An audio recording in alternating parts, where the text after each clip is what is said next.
Welcome viewers. 2026 physical year H1B dates వచ్చేసినాయి ఇనిషియేషన్కి సంబంధించి. ఈసారి ప్రాసెస్ ఎలా ఉండబోతుంది, అట్లాగే తీసుకోవాల్సిన జాగ్రత్తలు ఏంటి అనేది చాంద్ గారిని అడిగి తెలుసుకుందాం. హలో చాంద్ గారు, వెల్కమ్ అండి. హలో, నమస్తే కృష్ణ గారు. చాంద్ గారు, డేట్స్ రీసెంట్గా వచ్చినాయి 2026 ఫిజికల్ ఇయర్కి సంబంధించి. అట్లాగే కొన్ని చేంజెస్ కూడా ఉన్నాయి అంటున్నారు ఇనిషియల్ పీరియడ్లో. వాటి గురించి డీటెయిల్గా చెప్తారా?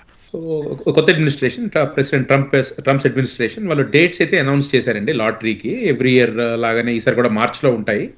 March 7th the lottery the registration starts. So March 7th నుంచి March 24th వరకు కంపెనీస్ రిజిస్టర్ చేసుకోవచ్చు. వాళ్ళు ఎవరినైతే వాళ్ళు హైర్ చేద్దాం అనుకుంటున్నారో H1లో ఫస్ట్ టైం H1B అలాంటి వాళ్ళని వాళ్ళు USCIS వెబ్సైట్లో వాళ్ళు రిజిస్టర్ చేసుకోవచ్చు H1B లాటరీ కోసం. అయితే ఇయర్ ఒక మేజర్ చేంజ్ ఏంటంటే, ఇంతకుముందు ఓన్లీ $10 ఫర్ ఈచ్ రిజిస్ట్రేషన్. అంటే ఒక్కొక్క ఎంప్లాయీకి ఫీజు ఏంటంటే చాలా మినిమల్ ఫీ, $10 ఫీ ఉండేది లాస్ట్ ఇయర్ వరకు. అయితే ఈ ఇయర్ ఒక సబ్స్టాన్షియల్ చేంజ్. ప్రతి రిజిస్ట్రేషన్ అంటే ప్రతి ఒక ప్రాస్పెక్టివ్ హైర్కి వాళ్ళు every company has to pay $215, 215. So ఇది చాలా డ్రాస్టిక్ ఇంక్రీజ్. అయితే దీనివల్ల ఏంటంటే డెఫినెట్లీ ఏంటంటే కొన్ని కేసెస్ అయితే తగ్గుతాయి అనిపిస్తుంది. బట్ ఎక్సెప్ట్ ఆ ఫీ తప్ప మిగతావన్నీ pretty much same rules as last year. So ఒక ఫీ ఇంక్రీజ్ అన్నదే మనము చూడబోయే మేజర్ చేంజ్ నెక్స్ట్ మంత్.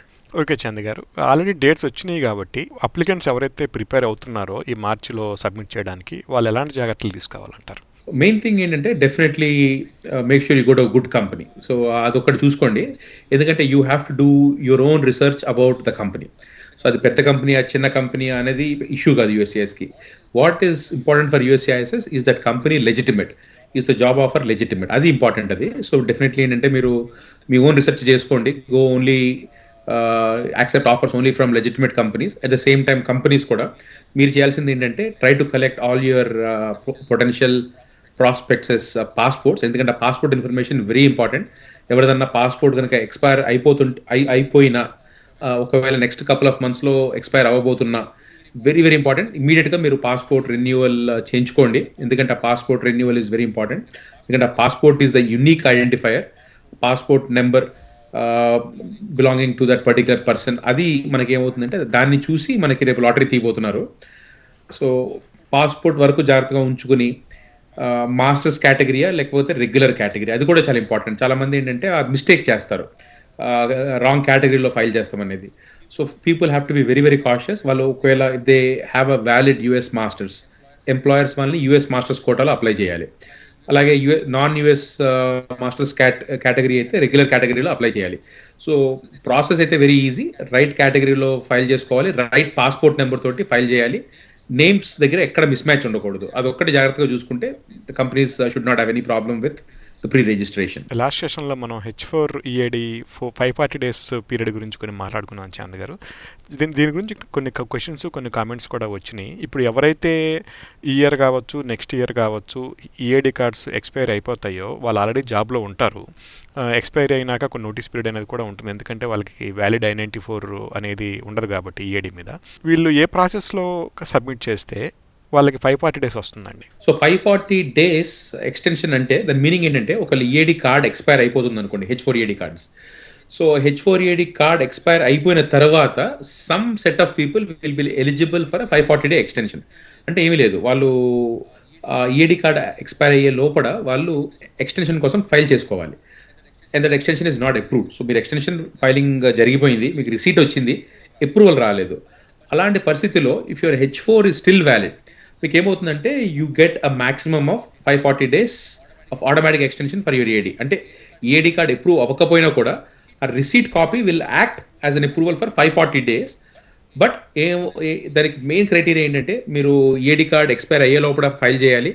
మీకు వ్యాలిడ్ H4 స్టేటస్లో ఉండాలి. మీరు వ్యాలిడ్ H4 స్టేటస్లో ఉంటే మీకు ఆ EAD కార్డ్ అంటే ఆ వర్క్ ఆథరైజేషన్ అనేది ఒక 540 days ఆటోమేటిక్గా ఎక్స్టెండ్ అవుతుంది. అది అంటే చాంద్ గారు, ఇక్కడ H4 వ్యాలిడ్ స్టేటస్ అనేది H1 ఎక్స్పైరీ దాని ప్రకారం ఉంటుంది. ఇప్పుడు H1 ఎక్స్పైరీ అయిపోయే ముందు H1తో పాటు H4 కూడా అప్లై చేస్తారు. సో ఒకసారి H4 కూడా అప్రూవల్ అయినాక EADకి వెళ్ళాలా, లేదంటే రెండు కలిపే సబ్మిట్ చేయొచ్చా? సో జనరల్గా ద బెస్ట్ ప్రాక్టీసెస్, మీరు మీ స్పౌస్ H1B ఎక్స్టెన్షన్ ఫైల్ చేసినప్పుడు సైమల్టేనియస్గా the good practices to file H4 and also H4 EAD at the same time. అన్ని కలిపే అప్లై చేస్తారు. మొన్న జనవరి వరకు ఏం జరిగేదంటే, మీకు ఇలా కలిపి అప్లై చేస్తే H1, H4, H4EAD. మూడు సైమల్టేనియస్లీ దే యూస్ టు అవును. Approve it. గోయింగ్ ఫార్వర్డ్ కొత్త రూల్స్లో they don't have to approve everything at the same time. So ఏం జరుగుతుందంటే H1B ప్రీమియం చేసుకోవచ్చు. సో డెఫినెట్లీ ఏంటంటే మీరు you can time the H1, మీరు ప్రీమియం ప్రాసెసింగ్ అవైలబిలిటీ ఉంది కనుక. సో H1B ప్రాబబ్లీ ఏంటంటే లెస్ దెన్ అ మంత్లో you'll get an approval. H4EAD రేపు మనకి అప్రూవల్ వస్తుందని గ్యారంటీ లేదు, which is where this whole 540 day extension really helps us. అయితే దానికి ఒక మెయిన్ క్రైటీరియా ఏంటంటే మనకి H4 స్టేటస్లో ఉండాలి. బట్ H4 స్టేటస్లో లేకపోతే దానికి వేరే వేస్ ఉన్నాయి. అంటే మీరు కొందరు ఏం చేస్తారంటే మెక్సికో ట్రావెల్ చేస్తారు, బ్యాక్ వచ్చేటప్పుడు వాళ్ళ హస్బెండ్ అప్రూవల్ కాపీ చూపెడతారు, చూపెట్టినప్పుడు కొత్త ఐడెంటిఫోర్ ఇష్యూ అవును. అవుతుంది. కొందరు ఏం చేస్తారంటే ఇలా బయటకి ఇండియాకి వెళ్తారు, ఇండియాకి వెళ్ళి స్టాంపింగ్ వేయించుకుంటారు H4 కి. అవును. సో H4 స్టాంపింగ్ అనేది ఇమీడియట్గా అయిపోతుంది. బ్యాక్ వస్తారు, బ్యాక్ వచ్చినప్పుడు they get an H4 I-94. So H4 I-94 valid H4 status అనేది ఇంపార్టెంట్. I-94 వ్యాలిడ్గా ఉంటే అప్పుడు మనకి ఏంటంటే ఈ ఆటోమేటిక్ 540 day పీరియడ్ అనేది ఆటోమేటిక్ ఎక్స్టెన్షన్ అనేది ఆ ఫీచర్ని వాడుకోవచ్చు. ఇప్పుడు మనం ఏదైతే 540 days నుంచి వెనక్కి వెళ్ళాలి అనేది లాస్ట్ టైం మాట్లాడుకున్నామో, సెనేటర్స్ దాని గురించి కాంగ్రెస్లో కూడా సబ్మిట్ చేయడం జరిగింది. అది మీరు లింక్ కూడా ఇచ్చారు, నేను ఖచ్చితంగా వ్యూవర్స్ చూపిస్తాను. సో అసలు ఇది మళ్ళీ మూవ్ అయ్యే అవకాశాలు ఉన్నాయా? ఎందుకంటే దీని నెక్స్ట్ స్టెప్స్ కూడా చాలా ఉన్నాయి. మీ ఒపీనియన్ ఏంటండి? జస్ట్ ఒక రీసెంట్లీ ఒక 10 days బ్యాక్ ఇద్దరు సెనేటర్స్ ఏంటంటే ఈ 540 day రూల్ అనేది, ఇది పర్మనెంట్ రూల్ అనేది మొన్న January 13th నుంచి it came in to effect.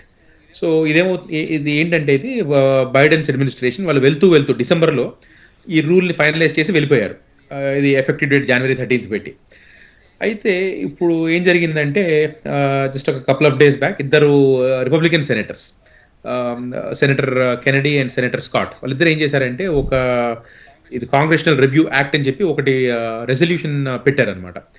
ఆ రెజల్యూషన్ పర్పస్ ఏంటంటే ఏదైతే ఇలా 540 day ఎక్స్టెన్షన్ అనేది బైడెన్స్ అడ్మినిస్ట్రేషన్లో వాళ్ళది ఇంప్లిమెంట్ చేశారో అది ఇల్లీగల్, దాన్ని స్క్రాచ్ చేయాలి, దాన్ని తీసిపడేయాలి అని చెప్పి ఒక బిల్ అంటే బేసిక్లీ ఒక రెజల్యూషన్ ఇంట్రడ్యూస్ చేశారు. మీకు ఆ లింక్ పంపించానండి, మీరు ఆ లింక్ మీరు పెడితే దాంట్లో లింక్ క్లిక్ చేస్తే కరెక్ట్గా ఈ స్టేటస్ తెలుస్తుంది అనమాట. సో కరెంట్లీ ఏంటంటే ఇది జస్ట్ సబ్మిట్ అయింది.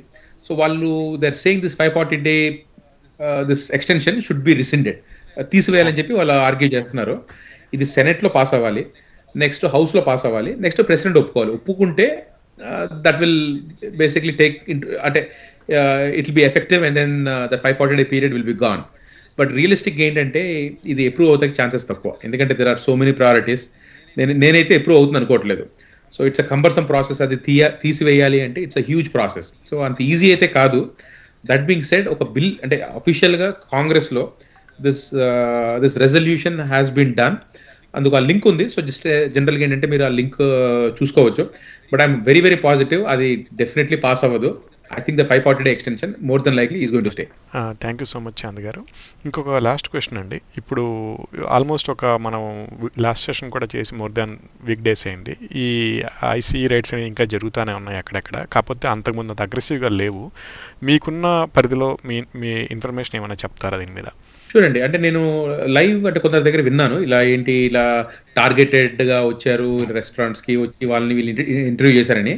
బట్ ఇలా అరెస్ట్ చేసేసి వాళ్ళని ఇంకా అలా లాకప్లో పెట్టిన కేసెస్ అయితే నాకైతే ఒక్కటి కూడా తెలియదు.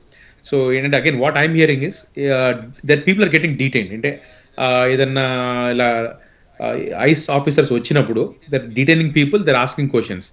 But their main target is people without status. అంటే ఇప్పుడు ఇల్లీగల్ ఏలియన్స్ ఉన్నారు, అంటే వాళ్ళు కంట్రీలోకి అసలు వీసా లేకుండా లోపలికి వచ్చారు, వాళ్ళకి రికార్డ్ లేదు.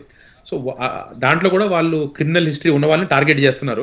వాళ్ళని టార్గెట్ చేసి వెళ్ళినప్పుడు అక్కడ పక్కన ఎవరన్నా స్టేటస్ లేకుండా దొరికితే వాళ్ళని పట్టుకుంటున్నారు. కానీ స్టూడెంట్స్ కానీ H1B కానీ ఏదైనా what ever it's a valid status, అలాంటి వ్యాలిడ్ స్టేటస్ ఉన్న వాళ్ళని డీటైన్ చేసి క్వశ్చన్స్ అడుగుతున్నారు. కానీ ఇలా అరెస్ట్ చేసేసి తీసుకువెళ్ళిపోయి ఇలా డిపోర్ట్ చేశారు అన్న కేసు నాకైతే ఒకటి కూడా, at least I don't know, I'm not aware of it. And నాకు అట్లీస్ట్ నేను చూస్తున్నంత వరకు మాత్రం they are targeting people without status లేని వాళ్ళని దే ఆర్ అరెస్టింగ్ దెమ్. మిగతా వాళ్ళని ఏంటంటే నేను 1-2 కేసులు విన్నాను, అరెస్ట్ చేసినా కూడా వాళ్ళని వదిలేశారు. ఇలా అరెస్ట్ చేసి ఉంచుకున్నది మాత్రం వాళ్ళ దగ్గర, అంటే డిటెన్షన్లో ఉంచింది మాత్రం pretty much people without a valid స్టేటస్లో ఉన్న వాళ్ళని మాత్రం వాళ్ళు నాకైతే తెలియదు. ఇలా అరెస్ట్ చేసేసి డిటైన్ చేసేసి డిపోర్టేషన్ ప్రొసీడింగ్ స్టార్ట్ చేసిన వాళ్ళు మాత్రం I don't think I'm aware of any of those kind of cases. Thank you Chand గారు, thank you for your time. Viewers మీకు ఏమైనా క్వశ్చన్స్ ఉంటే కమెంట్ చేయండి, వాటిపై మరిన్ని వివరాలు నెక్స్ట్ సెషన్లో చాంద్ గారిని అడిగి తెలుసుకుందాం. Thank you for watching, please subscribe.